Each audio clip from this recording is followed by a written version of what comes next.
ठीक है सत्य प्रकाश, ये बताइएगा कि कारण क्या बताया जा रहा है, किस वजह से ये अफरा तफरी मची? केवल ट्रेन में चढ़ने को लेकर ये पूरी अफरा तफरी मची या किस तरह से कोई अफवाह फैलाई गई या फिर ट्रेन चलने वाली थी इस वजह से अफरा तफरी मची? हुआ क्या था आखिर? केवल चढ़ने को लेकर स्थिति ऐसी बन गई थी?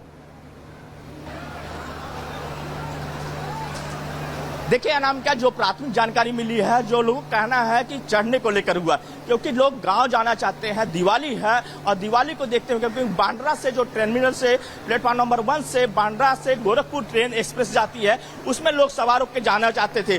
उस समय हादसा हुआ, मैं तस्वीरें दिखा रहा हूँ, इसी जगह पर यह हादसा हुआ और प्लेटफॉर्म नंबर 1 है बांद्रा टर्मिनल का, ये प्लेटफॉर्म नंबर 1 है और लोग रात से यहाँ पे खड़े थे, लोग इंतजार कर रहे थे कब बांद्रा से जो गोरखपुर ट्रेन एक्सप्रेस जाती है यहाँ पे उसमें यात्रा करके गांव पहुंचे, क्योंकि दिवाली है, लोग त्योहार मनाना चाहते हैं। इसको लेकर कहीं कहीं यहाँ पे पहले से लोग इकट्ठा थे, काफी भीड़ यहाँ पे प्लेटफॉर्म पे थी। उस समय हादसा हुआ क्योंकि लोग एकाएक ट्रेन के अंदर घुसने की कोशिश कर रहे थे और उस समय आगे पीछे काफी हुए। इसके बाद कहीं कहीं ये भगदड़ हुई और भगदड़ में 9 लोग घायल हुए हैं, जिसमें 2 लोग गंभीर है। इन लोगों का जो घायल हुए हैं उनको भाभा हॉस्पिटल में इलाज चल रहा है, लेकिन इस मामले की जांच किया जा रहा है कि आखिर भगदड़ क्यों हुई। इसी जगह पर सुबह सुबह आज बांद्रा से गोरखपुर जाने वाली जो एक्सप्रेस ट्रेन है और यहाँ पे पब्लिक खड़ी थी, यहाँ पे लोग जो यात्री थे खड़े थे और जैसे ही ट्रेन में घुसने की कोशिश किए उस समय भगदड़ हुई और भगदड़ से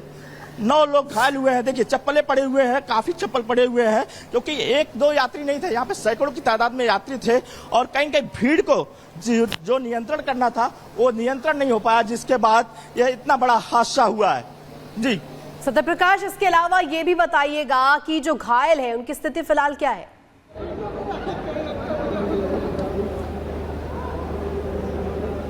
देखिए जो घायल हुए हैं उनका जो बीएमसी का हॉस्पिटल है भाभा हॉस्पिटल, उसमें इलाज चल रहा है। उनके उसमें जो घायल हुए हैं उसमें 2 लोग गंभीर रूप से घायल हुए हैं, जो जानकारी आ रही है। जो तस्वीरें दिख रही है, जो तस्वीरें जो वीडियो आए हैं, यहाँ के जो लोगों ने वीडियो बनाया उस समय जो हादसा हुआ वो साफ साफ दर्शाता है कि कितना भीड़ था और कितना बड़ा ये हादसा हुआ है। मैं तस्वीरें दिखा रहा हूँ, फिर से मैं तस्वीर दिखा रहा हूँ। प्लेटफॉर्म नंबर बांद्रा टर्मिनल्स का प्लेटफॉर्म नंबर 1 है और यहीं पर ये जो दूसरी ट्रेन लगी है ये भी उत्तर भारत की तरफ ट्रेन जाती है। यहाँ पर बांद्रा से गोरखपुर एक्सप्रेस ट्रेन लगी थी।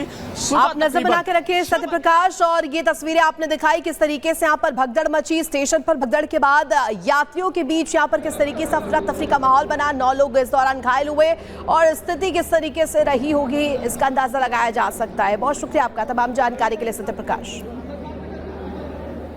तो देखिए किस तरीके से यहाँ पर ये भगदड़ मची और ये उस दौरान की तस्वीर है जब यहाँ से जो घायल थे उन्हें अस्पताल ले जाया जा रहा था।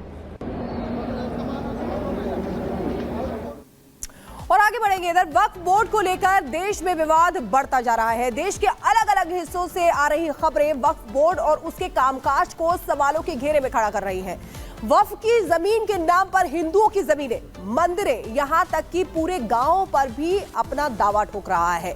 वहीं बदरुद्दीन अजमल ने तो देश की राजधानी दिल्ली में नए संसद भवन तक को वक्फ की प्रॉपर्टी बता दिया था।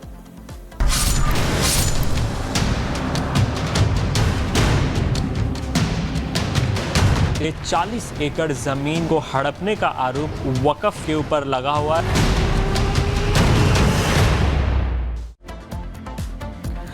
तो वक्फ के नाम पर प्रॉपर्टी को अपना बताने का जो मामला है वो काफी सालों से चला आ रहा है, बल्कि सदियों से चला आ रहा है। अब स्थिति ऐसी है कि कहीं सदियों पुराने स्कूल, मंदिर, घर, सभी पर वक्फ बोर्ड लगातार अपना कब्जा बता रहा है। इसको लेकर लोगों में नाराजगी बढ़ती जा रही है। यही वजह है कि सरकार वक्फ बिल लाना चाहती है और इसको लेकर जेपीसी का गठन किया गया है। लेकिन उसमें जिन लोगों को शामिल किया, जिन सांसदों को शामिल किया गया है, उनमें आपस में मेल नहीं है विचारों में, जिस वजह से नाराजगी भी सामने आती है। लेकिन सवाल यह है कि आखिर कब तक वक्फ की मनमानी चलती रहेगी।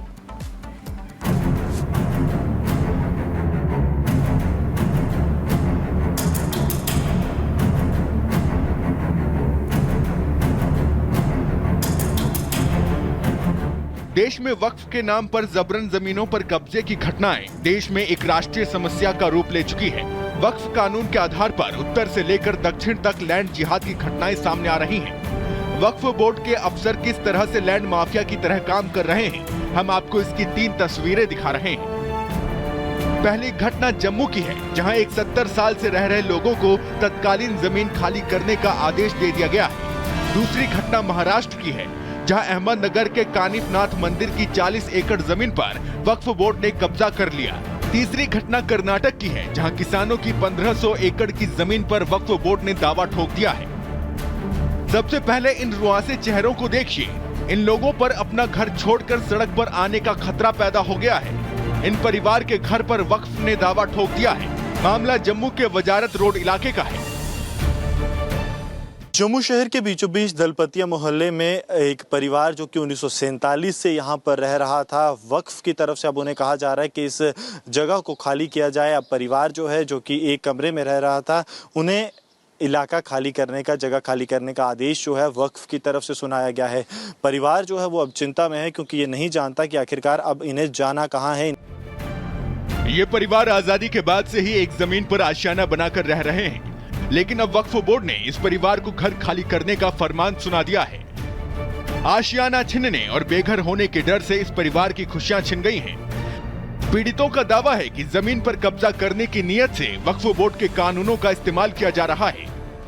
नहीं, हमको कोई कारण नहीं बताया गया, बस यही कहते हैं दफ्तर में जाते हैं परसों हम काम लगाएंगे, हम जेसीपी लाएंगे, खाली करवाना है आपको, यहाँ से खाली करके आरएसपुरा भेजेंगे। हमने बोला आरएसपुरा में हमारा कोई गुजारा नहीं है, हमने वहाँ पे रहना नहीं है, हमारा यही पे जन्म परम हुआ है, हमारा फ्यूचर यहाँ पे है, स्कूल हमारा यहाँ पे है, तो हमारा खाली करके गाँव में जाने का और कोई गुजारा नहीं है। बोलते हैं हमें आपको जगह दे देंगे, आरएसपुरा कमरा डाल देंगे, वो कुछ कर देंगे, पर हम यहाँ ही रहते हैं। 47 से हमारा गुजारा नहीं चलेगा। गाँव में, शहर छोड़ के गाँव में कैसे काम करेंगे? हम रडी शाबा लगाते हैं, रडी शाबा लगा के पापा दिहाड़ी का काम करते हैं, हम कहाँ पे मकान बनाएंगे?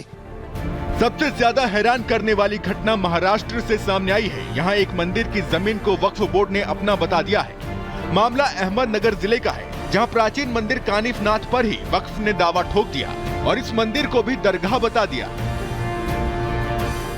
नाथ संप्रदाय से जुड़ा हुआ ये एक विशेष मंदिर कानिफनाथ मंदिर जो है ये बनाया गया है और इसकी स्थापना जो है सन 1200 ईस्वी में हुई थी। और अब मामला जो सामने आया है वो काफ़ी सनसनीखेज है। आपको बता दें कि इसी मंदिर के 40 एकड़ ज़मीन को हड़पने का आरोप जो है वो वक़फ़ के ऊपर लगा हुआ है और इसी मंदिर को जो है बताया जा रहा है कि इस मंदिर को क्षति पहुंचाने की भी कोशिश की गई। बताया जा रहा है कि इस मंदिर को मस्जिद बनाने की भी कोशिश की गई। दरअसल अहमदनगर में 40 एकड़ की जमीन पर यह मंदिर बना हुआ है, जिसे वक्फ बोर्ड अब दरगाह की जमीन बता रहा है। मंदिर ट्रस्ट के लोग अब मंदिर की जमीन के लिए कानूनी लड़ाई लड़ रहे हैं। ट्रस्ट के पास मंदिर से जुड़े सभी दस्तावेज हैं, लेकिन वक्फ की गिद्ध दृष्टि इस पर पड़ते ही इस पर अपना दावा ठोक दिया। अब मामला कोर्ट में चल रहा है। हमारे गांव में 19 लोगों के लिए पाबंदी है मंदिर में पूजा पाठ करने के लिए, और ग्राम पंचायत के सदस्य को भी है। उसमें कोर्ट में अभी वो ऑर्डर पास किया है, तो उसमें वो ट्रिब्यूनल कोर्ट में वो मैटर चल रहा है अभी आगे भी। अब आपको कर्नाटक की कहानी सुनाते हैं। यहाँ के विजयपुरा जिले के होनवाड़ा गांव में 1500 एकड़ जमीन पर वक्फ ने अपना दावा ठोक दिया है। दरअसल यहाँ के किसानों को तहसीलदार की ओर से एक नोटिस मिला, जिसमें उनकी पुश्तैनी जमीन को वक्फ संपत्ति घोषित किया गया है, जिससे किसान हैरान और परेशान हैं। पुरखों की जमीन पर वक्फ के दावे और अब जमीन छीनने के डर से किसानों की रातों की नींद उड़ गई है। आरोप है कि बिना किसी पुख्ता आधार के ही किसानों की जमीन पर कब्जे की प्लानिंग की जा रही है। वक्फ की इस